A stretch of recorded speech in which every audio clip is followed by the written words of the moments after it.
Good morning, student. In previous classes, we have studied about p block element, especially group 13 and group 14 elements.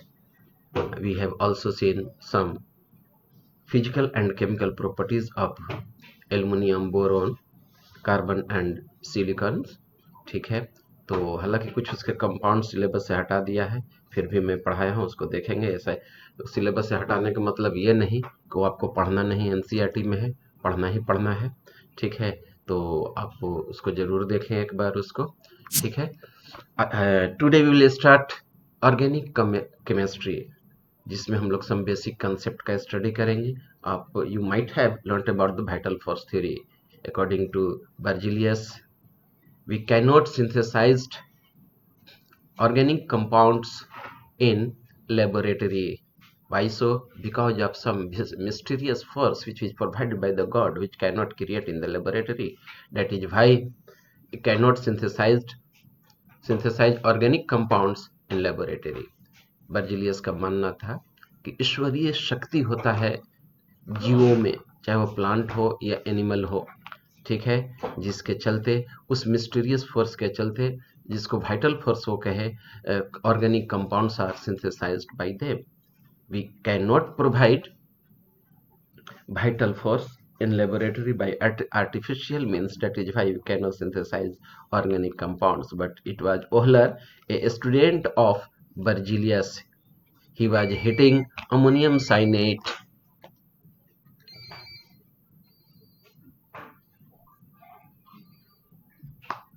हाँ हाँ, hello. हाँ, कहीं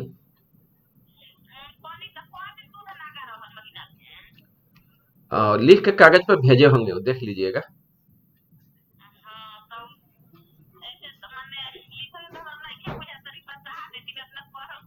अच्छा, थोड़ा सा हम क्लास ले रहे हैं, थोड़ा देर में फिर हम आपसे बात कर लेंगे। ठीक ठीक ठीक। वाइटल फोर्स थ्योरी के बारे में बता रहा था जी। हाँ, तो ओहलर जो था बर्जिलियस के स्टूडेंट था। He was heating ammonium cyanate in absence of his teacher.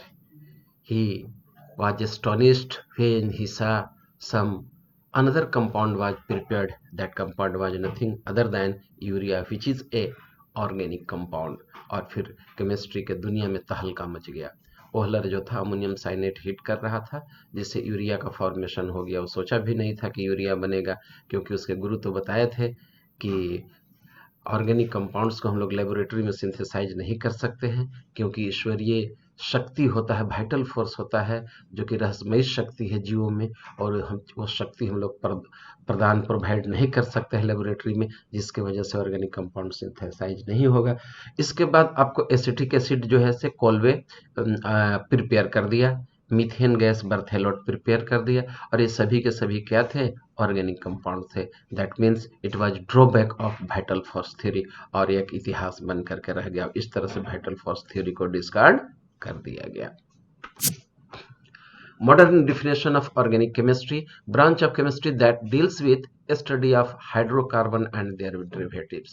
ये मॉडर्न डिफिनेशन है आपका, कि जो हाइड्रोकार्बन हो या उसके डेरिवेटिव हो, उसी को हम लोग ऑर्गेनिक केमिस्ट्री कहते हैं। इसमें एक लाइन और मैं जोड़ना चाहूँगा कि it deals with tetra valency, और वह टेट्रा वैलेंसी ऑफ कार्बन को डील करता हो, तो वैसे कंपाउंड को हम लोग ऑर्गेनिक कंपाउंड्स कहते हैं। उस ब्रांच ऑफ केमिस्ट्री को हम लोग ऑर्गेनिक केमिस्ट्री कहते हैं। There are large number of organic compounds due to self linking property of carbon, isomerism, hybridization etcetera, and the self linking property of carbon is known as catenation, which you have learned in previous classes ना।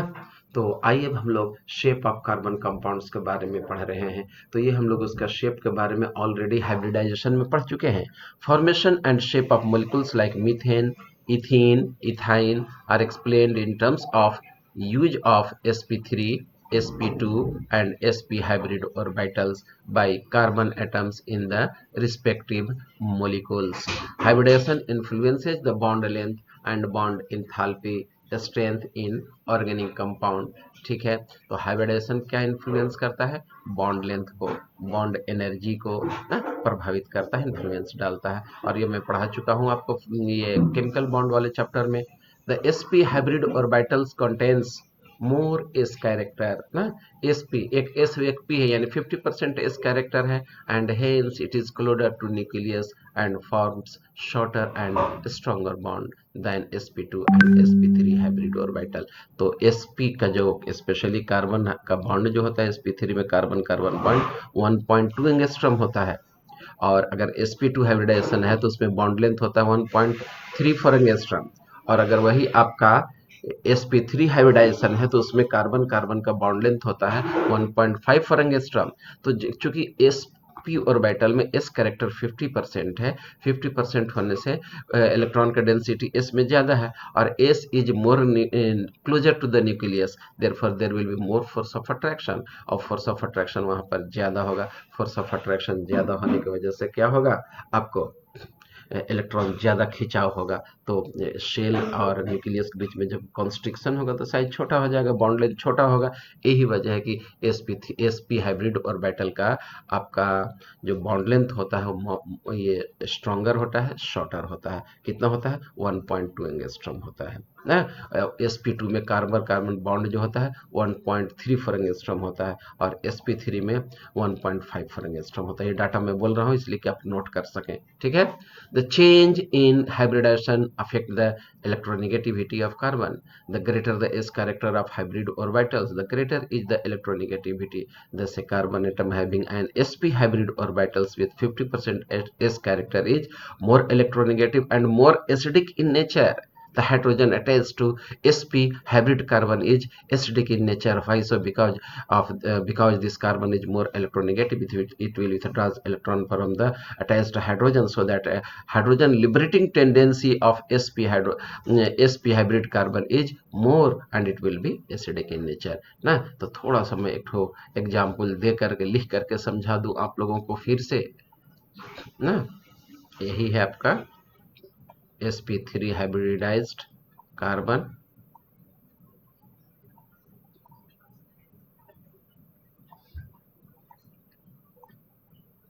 ठीक है। ये sigma bond है, ये sigma bond है।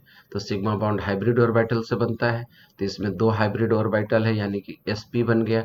s50 character है, ये hydrogen को करेगा क्या, कार्बन मोर स्ट्रांगली खींचेगा, क्योंकि s कैरेक्टर इसका ज़्यादा है, और इसमें इलेक्ट्रोनेगेटिव कार्बन ज़्यादा हो गया क्योंकि फोर्स ऑफ अट्रैक्शन ज़्यादा है। तो ये हाइड्रोजन यहाँ से हटने की टेंडेंसी ज़्यादा हो जाएगा। जब ज़्यादा यहाँ से हाइड्रोजन हटेगा तो ये एसिडिक नेचर का हो जाएगा। यही वजह है कि एसिटिलीन का हाइड्रोजन जो होता है वो एसिडिक नेचर का होता है। लगता है कोई बच्चा ज्वाइन करना चाह रहा है, ज्वाइन करा दीजिए। ब्रजेश मल्होत्रा, क्या ब्रजेश बहुत लेट कर देते हो यार। एक टॉपिक तो तुम्हारा निकल गया। चलिए आइए कुछ आपका रिकॉल कराता हूँ, ठीक है। सिग्मा बॉन्ड और पाई बॉन्ड से रिलेटेड कभी कभी पूछता है, भूलते भागते, या पूछे या ना पूछे, आपको क्या याद है हाइब्रिड ये केमिकल बॉन्डिंग से, उसकी मैं आपसे जानकारी लेता हूँ। How many sigma and pi bonds are present in each of the following molecules. जैसे ये मैं दे दिया, इसमें कितना सिग्मा है कितना पाई बॉन्ड है, ठीक है। कैसे निकालिएगा, एक निकाल करके मैं बता देता हूँ। पहला वाला H हो गया, ये C हो गया, इसमें ट्रिपल बॉन्ड है, ट्रिपल बॉन्ड दे दिए, ये C है, C दे दिए, फिर C है, फिर C दे दिए, C पर H है, C पर H दे दिए, फिर क्या है आपका CH के बाद डबल बॉन्ड है तो डबल बॉन्ड दे दिए, और क्या है CH है तो फिर हम CH दे दिए, ठीक है। और इसके साथ क्या लगा हुआ है, CH3 लगा हुआ है,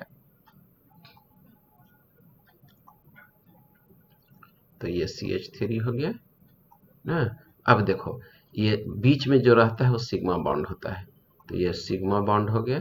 ये ऊपर और नीचे पाई बॉन्ड होता है ट्रिपल बॉन्ड में, ये सिग्मा बॉन्ड, ये सिग्मा बॉन्ड, और जहाँ डबल होता है Ni1 कोई पाई होता है, एक सिग्मा होता है, ये सिग्मा, ये सिग्मा, ये सिग्मा, ये हो गया आपका सिग्मा, ये हो गया सिग्मा, ये हो गया सिग्मा। तो सिग्मा काउंट करो, 1 2 3 4 5 6, 6 हो गया आपका, 7 8 9 10। देखो तो सिग्मा बॉन्ड कहीं पर 10 ठो दिया हुआ है, तो टोटल काउंट करके देखो तुमको 10 आ जाएगा। 4 हो गया यहाँ, और 6 हो गया यहाँ ना, टोटल 10 हो गया सिग्मा बॉन्ड ना, 4 कार्बन कार्बन के बीच में और 6 हाइड्रोजन के बीच में सिग्मा बॉन्ड। पाई काउंट करके देखो, मेरा किधर गया कर्सर, यहाँ है। तो देखो 1 पाई और 1 पाई, 2 पाई और एक 3 पाई, टोटल 3 पाई होगा। तो देखो 2 और 1 3 पाई हो गया, ठीक है। अब इसी तरह से हाइब्रिडाइजेशन निकालना हो तो हाइब्रिडाइजेशन हम लोग यहीं पर मैं रिकॉल करा देता हूँ, फिर आपसे जानूंगा मैं। तो देखो 1 सिग्मा और 1 सिग्मा, 2 सिग्मा, 2 सिग्मा बराबर क्या हो गया, sp। तो यहाँ लिख दी sp, 1 सिग्मा और 1 सिग्मा क्या हो गया, ये 2 सिग्मा, 2 सिग्मा बराबर क्या हो गया, sp। 1 2 3 सिग्मा, 3 सिग्मा बराबर क्या हो जाएगा, ये sp2 हो जाएगा, ठीक है। ये sp2 हो गया। यहाँ काउंट करो, 1 2 3 सिग्मा, इसका हाइब्रिडाइजेशन कितना हो गया, तो ये भी हो गया आपका sp2 हो गया। इस कार्बन पर काउंट कीजिए तो 1 2 3 4, 4 सिग्मा और 4 सिग्मा बराबर हो गया sp3। और इस तरह से इसका भी हाइब्रिडेशन निकल गया। तो हाइब्रिडेशन भी निकालने के लिए बता दिया, पढ़ाया हुआ भी है आपको, ठीक है। एक कंपाउंड रह गया, इसमें सिग्मा बॉन्ड और पाई बॉन्ड आप स्क्रीनशॉट ले लीजिए, ठीक है। सिग्मा बॉन्ड और पाई बॉन्ड अपने से कैलकुलेट करके देखिएगा। What is the type of hybridization of each carbon in the following compounds. तो यहाँ पर मैं बता दिया हाइब्रिडेशन निकालने के लिए, ठीक है। एक इसमें से भी निकाल के दिखला देता हूँ, ठीक है। बोलो किसका निकाल करके दिखलाऊं, जो तुम लोग कहोगे उसी में से निकाल के दिखला दूंगा। ABCDE है, बोलो ये आगे बढ़े, हो जाएगा, निकाल लोगे।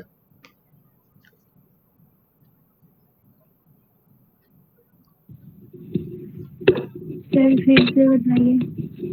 वो तुम लोग का जिनका छूटा होगा वो तो होगा दिक्कत थोड़ा सा। ये केमिकल बॉन्ड में ही पढ़ा चुका हूं मैं। CH3Cl है, चलो ठीक है दिखला देता हूँ, एक में देख लो तुम। तो देख लो ये हो गया CH3 ना, तो इसका अलग अलग इसे झंडा फहरा दो। ये हो गया CH3, ये हो गया तुम्हारा एक क्लोरीन, एक क्लोरीन। जहाँ सिंगल बॉन्ड होता है वहाँ सिग्मा होता है, 1 2 3 और ये 4 हो गया, 4 सिग्मा। तो 4 सिग्मा बराबर क्या होता है, sp3 होता है। 4 सिग्मा बराबर sp3 होता है, याद रखना। 4 अगर सिग्मा बॉन्ड सिग्मा 4 हो तो sp3, अगर सिग्मा 3 ठो हो, ठीक है, तो sp2 होता है। और अगर सिग्मा तुम्हारा 2 हो, ठीक है, तो ये sp होगा, ये नोट कर लेना। केमिकल बॉन्डिंग में बहुत अच्छा से पढ़ाया हुआ है और बहुत डीप में पढ़ाया हुआ है। जरूर उसका वीडियो देखिए जो इनका क्लास छूटा हुआ है। जहाँ समझ में नहीं आए वो पूछ सकते हैं व्हाट्सअप करके या कॉल करके, ठीक है। तो ये हो गया आपका। दूसरा मैं एक और बी वाला बता देता हूँ, किधर गया मेरा कर्सर। ब्लैक कर्सर लेने दो या व्हाइट लेने दो, जरा ठीक से दिखाई देता है व्हाइट वाला, ठीक है। ये हो गया तुम्हारा। इस कंपाउंड को मैं देखता हूँ, ठीक है। तो देखो कार्बन है और कार्बन O है, मतलब कि इसका स्ट्रक्चर तुमको याद होना बहुत जरूरी है। इधर तुम्हारा CH3 है, इधर भी CH3 है ना। CH3 का मतलब कि 3 हाइड्रोजन अलग अलग है, 3 हाइड्रोजन अलग अलग दे दिए, 3 हाइड्रोजन है अलग अलग दे दिए, अलग अलग जुदा जुदा ये ना, ये दे दिए। अब जहाँ पर सिंगल बॉन्ड है, पाई बॉन्ड है, तो जहाँ पर डबल बॉन्ड होता है वहाँ पर एक पाई होता है और एक सिग्मा होता है, और सिंगल वाला ऑलवेज सिग्मा होता है। ये सिग्मा, ये सिग्मा, ये सिग्मा, ये सिग्मा, ये सिग्मा, ये सिग्मा। तो 1 2 3 4 5 6 7 8 9, 9 सिग्मा होगा इसमें ना। इच वो हाइब्रिडाइजेशन निकालना है ना। तो देखो 1 2 3 4 सिग्मा, 4 सिग्मा बराबर कितना हो जाएगा, sp3 हो जाएगा। तो देखो इसका sp3 तुम्हारा दिया हुआ है। इसमें देखो 1 सिग्मा 2 सिग्मा 3 सिग्मा, और 3 सिग्मा बराबर sp2 होता है। देखो यहाँ लिखा हूँ 3 सिग्मा बराबर sp2। ये है 4 सिग्मा, 1 2 3 4 सिग्मा, और 4 सिग्मा बराबर क्या होता है, sp3 होता है। तो इसका हाइब्रिडाइजेशन sp3 हो जाएगा, ठीक है। बाकी ये सबको आपको खुद निकालना है, जहाँ दिक्कत होगा अलग से मिलिए। Write the state of hybridization of carbon in the following compounds and shape of each of the following. चलिए इसको देख लीजिए, इसका क्या कह रहा है। तो हाइब्रिडेशन निकालने के लिए किसका, तो कार्बन का, और क्या पूछ रहा है, शेप ऑफ ईच मॉलिक्यूल्स, ठीक है। तो देख लो यही ना है, कार्बन डबल बॉन्ड O है, तो ये कार्बन डबल बॉन्ड O दे दिए। यहाँ पर हाइड्रोजन है, हाइड्रोजन दे दिए, 2 हाइड्रोजन है, दोनों हाइड्रोजन दे दिए। जहाँ पर डबल बॉन्ड होता है एक सिग्मा होता है, एक पाई होता है। जहाँ सिंगल होगा वो सिग्मा, ये सिग्मा, तो 1 2 3 सिग्मा, 3 सिग्मा बराबर क्या हो जाएगा, sp2 हो जाएगा। तो देखो sp2 हो जाएगा। और sp2 हाइब्रिड ऑर्बिटल का जो शेप होता है ट्राइगोनल प्लेनर होता है, इसका शेप ट्राइगोनल प्लेनर हो जाएगा। ये sp3 हाइब्रिडेशन है, टेट्राहेड्रल हो जाएगा।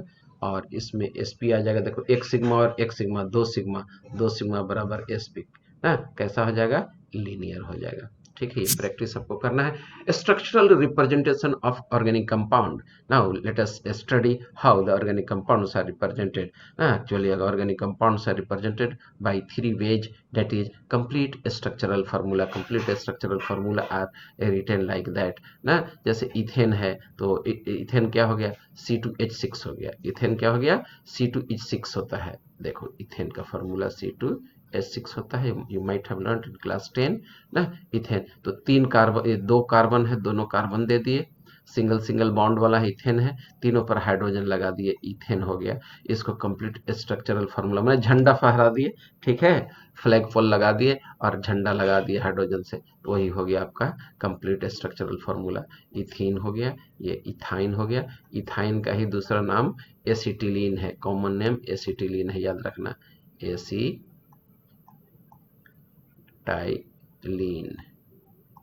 एसिटिलीन पढ़ाता है, एसिटिलीन। और इसका दूसरा नाम कॉमन नेम इथीन है। इथीन तो लिखा ही हुआ है, इथिलीन है ना, कॉमन नेम क्या है, इथिलीन है। वो भी जानना चाहिए, बहुत फेमस होता है, आजकल के बच्चे नहीं जानते हैं, ठीक है। ये रेडिकुलस हम लोग मानते हैं केमिस्ट्री के साथ, ठीक है। ये मिथेनॉल हो गया है आपका।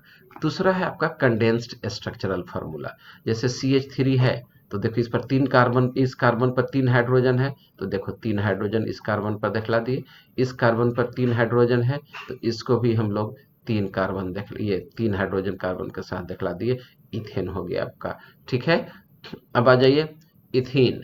तो इथीन में देखो यहाँ पर 2 कार्बन, इस कार्बन पर 2 हाइड्रोजन है, तो देखो CH2 पर CH2 कर दिए, यहाँ डबल बॉन्ड है, डबल बॉन्ड दे दिए, यहाँ CH2 है, यहाँ CH2 लिख दिए। ये कंडेंस्ड स्ट्रक्चरल फार्मूला हो गया। इथाइन है, यहाँ CH है, CH कर दिए, ट्रिपल बॉन्ड है, ट्रिपल बॉन्ड दे दिए, CH है, CH लिख दिए। इसी का कंडेंस्ड फार्मूला यही है, C पर 3 हाइड्रोजन, C पर 3 हाइड्रोजन, इसके बाद OH, तो OH लगा दी, यही कंडेंस्ड फार्मूला हो गया। ये क्या हो गया आपको, कंडेंस्ड फार्मूला हो गया, ठीक है। In bond line structural representation of organic compounds, carbon and hydrogen atoms are not shown, and line representation carbon carbon bonds are drawn in a zigzag fashion। और तीसरा जो है बॉन्ड लाइन स्ट्रक्चर होता है। जैसे देख लो ये कंपाउंड मेरे पास है, ठीक है, कितने कार्बन है, एक, चाहे दोनों, इस हम दूसरा समझाते हैं, ये ऑटोमेटिक समझ में आ जाता है।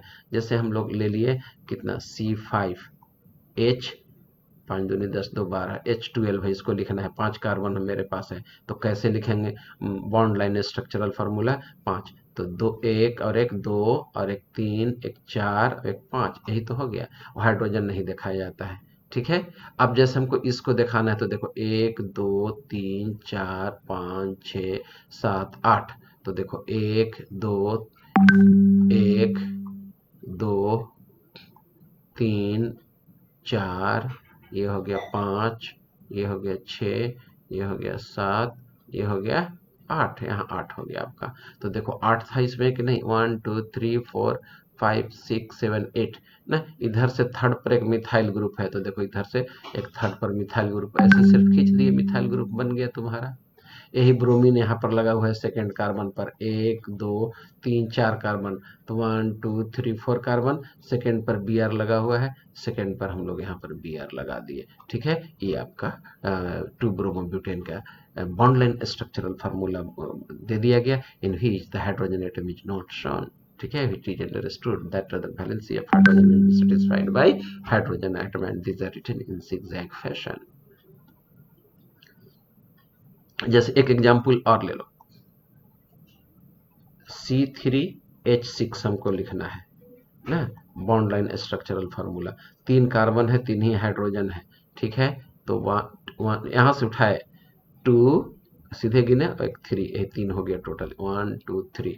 ठीक है, तो इसमें ट्रिपल बॉन्ड है, इसका स्ट्रक्चरल फार्मूला कैसे होता है, डबल बॉन्ड सी सी ना, एक जगह CH3 हो जाता, यहाँ H हो जाता और यहाँ पर CH2 हो गया, यही ना है।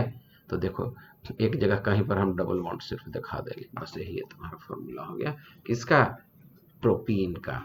ठीक है, आइए the cyclic compound the bond line formula में बी शोन एज फॉलो। जैसे साइक्लोप्रोपेन है, ठीक है, तो सिर्फ देखो 1 2 और 3, 3 कार्बन का एक ट्रायंगल बना दिए, साइक्लोप्रोपेन हो गया। साइक्लोपेंटेन बनाना है तो टोटल 5 कार्बन है, 5 कार्बन के इस तरह से बना दिए, साइक्लोपेंटेन हो गया। ये क्लोरोसाइक्लोहेक्सेन है तो साइक्लोहेक्सागोन बना दिए, हेक्सान को बना के क्लोरीन लगा दिए, क्लोरोसाइक्लोहेक्सेन बन गया आपका ये। तो ये साइक्लिक कंपाउंड का बॉन्ड लाइन स्ट्रक्चरल फार्मूला देख रहे थे। Expand each of the following condensed formula into their complete structural formula. तो आपको एक्सपैंड करने के लिए दिया गया है, 3 हाइड्रोजन है, 3 हाइड्रोजन देखिए, एक कार्बन पर पहले करना क्या चाहिए कि total number of carbon atom देखो 1 2 3 4 5, तो देखो 1 2 3 4 5। ठीक है, अब देखो थर्ड कार्बन पर ऑक्सीजन लगा हुआ है तो थर्ड कार्बन पर ऑक्सीजन लगा दिए। ठीक है, तो थर्ड कार्बन पर आपका डबल बॉन्ड O आपका आ गया, किधर गया मेरा कर्सर, O कर दिए। बाकी इस पर 3 हाइड्रोजन तो देखो 1 2 3 हाइड्रोजन, इस पर 2 हाइड्रोजन तो 1 1 2 हाइड्रोजन, इस पर 3 हाइड्रोजन तो 1 2 3 हाइड्रोजन, इस पर 2 हाइड्रोजन तो इस पर 1 और 1 2 हाइड्रोजन लगा दिए। उसी तरह से इसको फिर लिख दिए हम लोग। ठीक है, कोई बच्चा ज्वाइन करना चाह रहा है, ठीक है, उसको ज्वाइन कराता हूँ। कहाँ कोई है, नहीं है।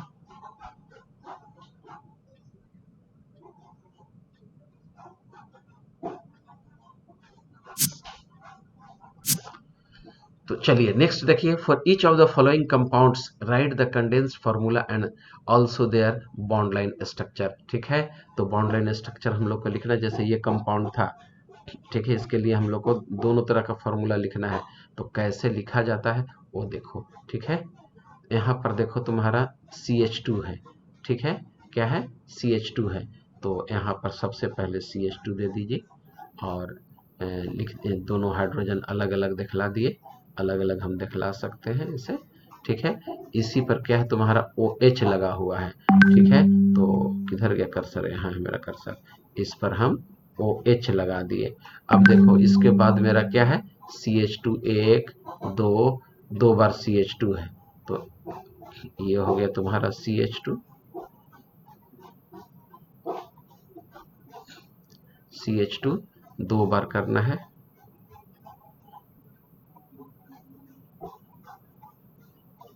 ना, ये एक्सपेंडेड फॉर्म में हो गया।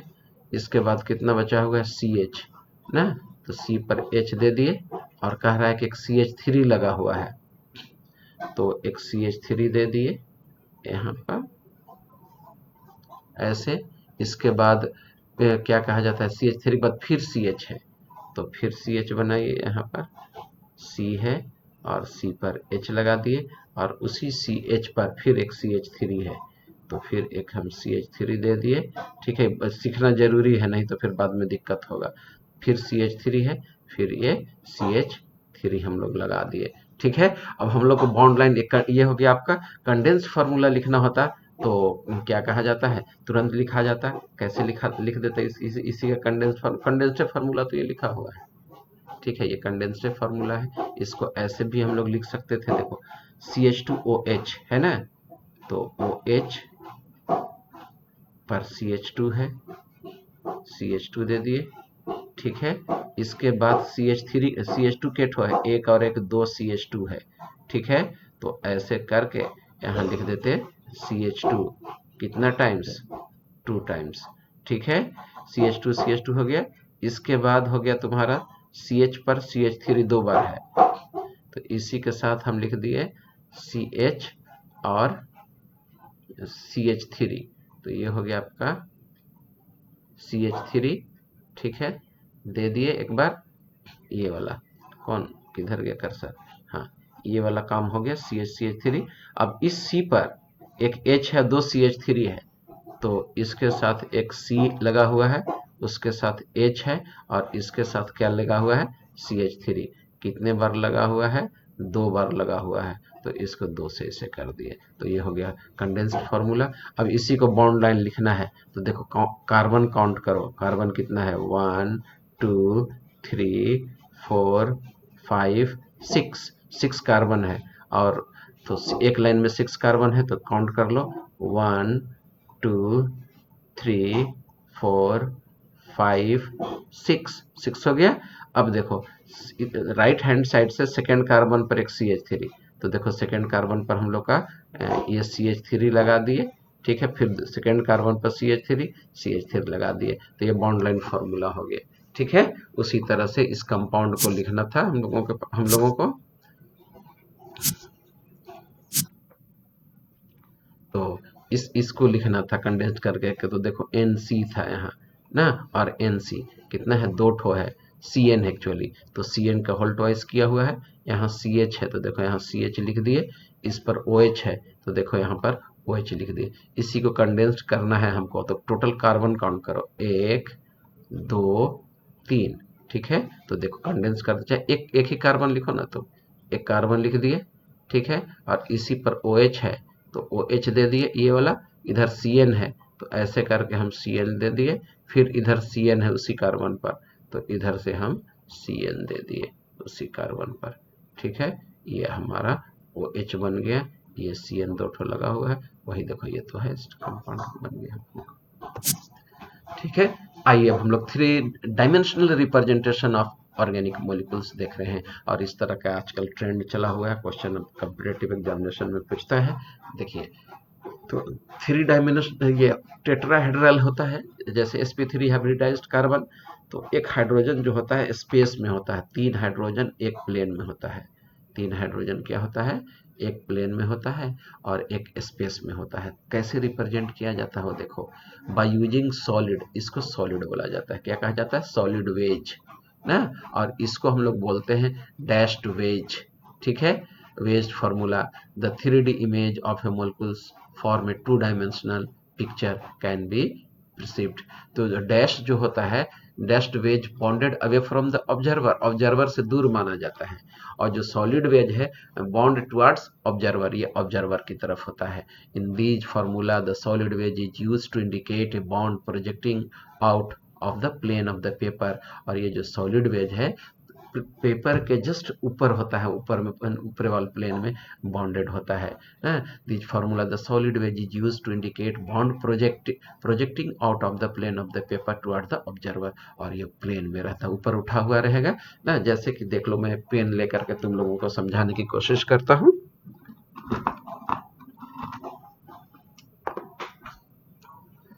जैसे मेरे पास 3 चीज है, ये देखो, ये और ये, ठीक है, तो ये एक प्लेन में हो गया, ये रेड वाला जो है ये सॉलिड वेज होता है, इसी यही प्लेन में प्रोजेक्टेड होता है, ऐसे एक प्लेन में हो गया, ये प्रोजेक्टेड हो गया, ठीक है, ऐसे भी कर दें तो ये देखो तीनों एक प्लेन में हो गया, ये प्रोजेक्टेड हो गया। तो जो ये सॉलिड वेज जो होता है, ये सॉलिड वेज जो हो गया वो it is projected toward the observer इन ना above the plane of the paper, plain paper के जस्ट ऊपर इसको प्रोजेक्ट करके दिखलाया जाता है, ठीक है। तो थोड़ा सा वॉच कर लेना इसका वीडियो भी मेरा, और क्लियर हो जाएगा, क्योंकि अभी तो तुमको जो मैं हाथ से रिप्रेजेंट किया हूँ दिखाई नहीं दिया होगा, वो वीडियो में रिकॉर्डिंग जरूर रहेगा उसका, ठीक है। The dash wedge is used to depict the bond projecting out of the plane of the paper and away from the observer, ठीक है, ये भी आउट ऑफ द प्लेन रहेगा डैश वाला भी,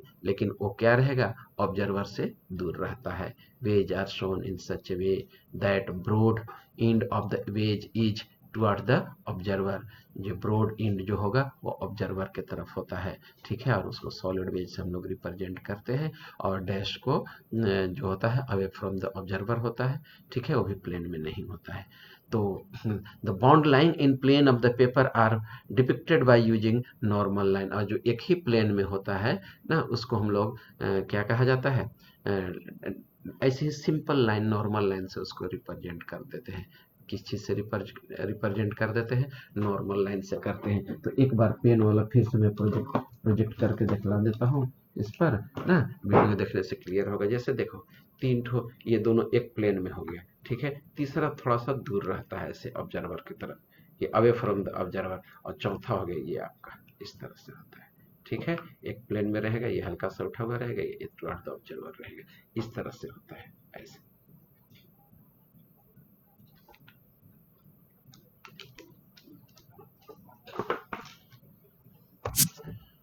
Molecular molecular model are physical that that are used for better visualization and perception of the three-dimensional shape of the organic molecules.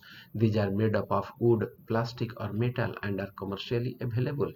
और इसको हम लोग बना केमिस्ट्री लैब में भी हम लोग का होता है। यहाँ दुर्भाग्य है कि यहाँ बना हुआ नहीं है।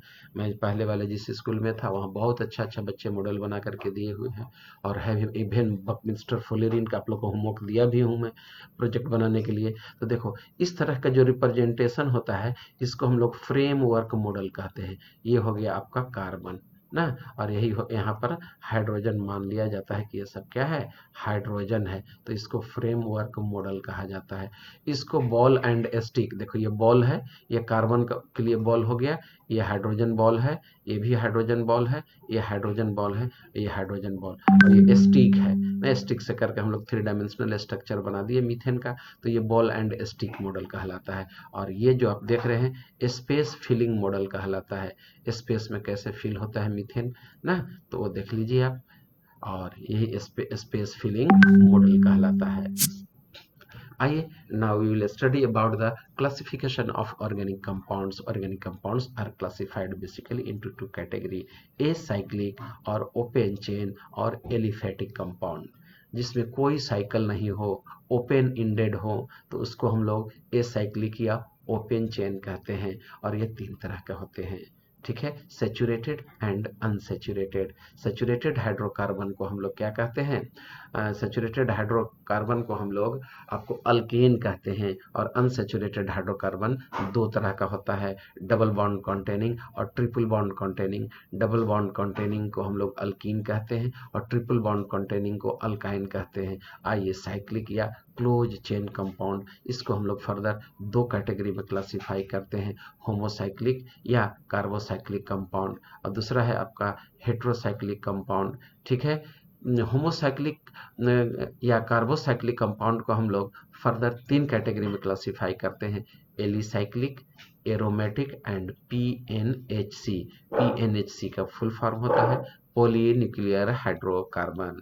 और एरोमेटिक कंपाउंड 2 तरह का होता है, benzoid compound and non benzoid compound, ये 2 तरह का होता है, बेंजोइड और नॉन बेंजोइड होता है, ठीक है। आइए एक एक करके स्टडी करेंगे अब हम लोग एसाइक्लिक और ओपन चेन कंपाउंड, ठीक है। इसमें ओपन चेन होता है, कहीं से क्लोज रिंग नहीं बनेगा। These compounds are also called aliphatic compound and consist of straight or branch chain compound, ठीक है। इसमें सिर्फ ओपन होगा, कहीं पर क्लोजिंग नहीं होगा, ठीक है। तो ये जैसे एग्जांपल हो गया इथेन, एसिटल्डिहाइड, एसिटिक एसिड, ये सब एलिफेटिक कंपाउंड है ना। आइसोब्यूटेन, प्रोपेन, ठीक है, 2 मिथाइल 1 प्रोपीन, ये हो गया। कैसे नोमिंग किया जाता हूँ मैं पढ़ाऊंगा, ठीक है। तो आइए और कुछ हम लोग क्लासिफिकेशन इसका देखते हैं। दूसरा हो गया एलिसाइक्लिक कंपाउंड। एलिसाइक्लिक कंपाउंड आपको क्लोज रिंग वाले होते हैं, और ये भी 3 तरह के होते हैं।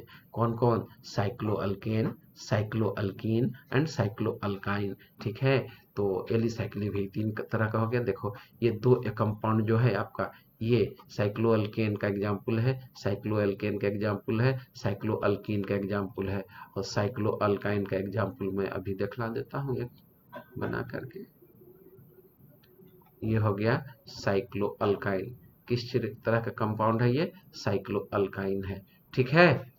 ये आपका हेट्रोसाइक्लिक कंपाउंड। आइए अदर देन, अगर साइक्लिक कंपाउंड हो और उसी में अदर देन कार्बन, हाइड्रोजन, दूसरे एटम आ जाए, जैसे ऑक्सीजन आ जाए, सल्फर आ जाए, नाइट्रोजन आ जाए, तो वैसे कंपाउंड को हम लोग क्या कहते हैं, हेट्रोसाइक्लिक कंपाउंड कहते हैं। जैसे क्या हो गया आपका ये टेट्राहाइड्रोफ्यूरान, ठीक है, atoms other than carbon are also present in the ring, तो उसको हेट्रोसाइक्लिक कहेंगे। रिंग ही में होना चाहिए, बाहर रहेगा तो नहीं कहेंगे, रिंग में होगा तो हेट्रोसाइक्लिक कह लेंगे, जैसे टेट्राहेड्रोफ्यूरॉन। ठीक है। Benzoid aromatic compound, aromatic compound को हम लोग फर्दर दो कैटेगरी में क्लासिफाई करते हैं, बेंजोइड और नॉन बेंजोइड। बेंजोइड में बेंजीन रिंग जरूर रहेगा, जैसे बेंजीन, एनिलीन, नेप्थाइलीन, एंथ्रासीन। और नॉन बेंजोइड कंपाउंड में जो होगा वो नॉन बेंजीन वाले पार्ट होंगे ना। और नॉन बेंजीन के लिए, हाँ, बेंजोइड के लिए क्राइटेरिया है, ये हकल्स रूल को फॉलो करते हैं। ये हकल्स रूल क्या है, तो 4n+2 इलेक्ट्रॉन अगर हो जिसमें फॉलो करता हो तो उसको हम लोग हकल्स रूल कहते हैं, और ये एरोमेटिक कंपाउंड कहलाते हैं। तो ये बेंजोइड एरोमेटिक कहलाता है। दूसरा होता है नॉन बेंजोइड कंपाउंड ना, जो जिसमें हकल्स रूल क्या होता है, फॉलो नहीं होता है। तो ये बताएंगे हम हकल्स रूल के बारे में। तो हेट्रोसाइक्लिक एरोमेटिक कंपाउंड देख लीजिए, फ्यूरान, थायोफिन, पायरिडीन, ये सब हेट्रोसाइक्लिक कंपाउंड था। अब है आपके सामने PNHC ना, जिसको हम लोग पोली न्यूक्लियर हाइड्रोकार्बन कहते हैं। मेनी रिंग्स आर फ्यूज्ड, ये कार्सिनोजेनिक होते हैं। ये एरोमेटिक और नॉन एरोमेटिक दोनों हो सकता है ना। तो ये एनुलिन का स्ट्रक्चर देख रहे हैं, जो आपका ये स्ट्रक्चर है एनुलिन का, कैसे बनता है एक बार हमको बनाते हुए तुम लोग देख लो, हमेशा के लिए याद हो जाएगा ना। ये हो गया, इस तरह से बना दो, फिर ऐसे कर दो, ठीक है। और इसको फिर इधर ले जाओ, ऐसे कर दो, ऐसे कर दो, ऐसे कर दो, फिर ऐसे ले जाओ, ऐसे ले जाओ, ठीक है। फिर इधर बना दो ऐसे, ठीक है, ऐसे कर दो, ऐसे कर दो, और ये हो गया तुम्हारा ऐसे ना। अब देख लो, अब कहीं से उठाओ और डबल सिंगल कर दो, double single, double single, double single, double single, ये हो गया डबल सिंगल, डबल सिंगल, ये हो गया आपका डबल। तो इसी को हम लोग एनुलिन कहते हैं। क्या कहते हैं, एनुलिन कहते हैं। इस तरह का स्ट्रक्चर आपका बन गया। ये कार्सिनोजेनिक होता है, मतलब कैंसर कॉजिंग है। ठीक है। आइए तो फंक्शनल ग्रुप आज इतना ही करता हूँ, ताकि आपको याद भी रखना है, एक बार रिवीजन करके जरूर आइएगा। और ऑर्गेनिक स्टार्ट हो रहा है, absent नहीं होइएगा। एक दिन क्लास छूटने का मतलब है कि आपको काफ़ी मतलब वो रुलाएगा, अगला दिन क्लास में आपको दिक्कत होगा, इसलिए क्लास न छोड़िए। ठीक है। और छोड़िएगा तो आपकी मर्जी, छोड़ के देखिए क्या होता है क्लास। आज डेट कितना हो गया, आज फ्राइडे है ना जी, 4 तारीख हो गया, 4 दिसंबर हो गया आपका।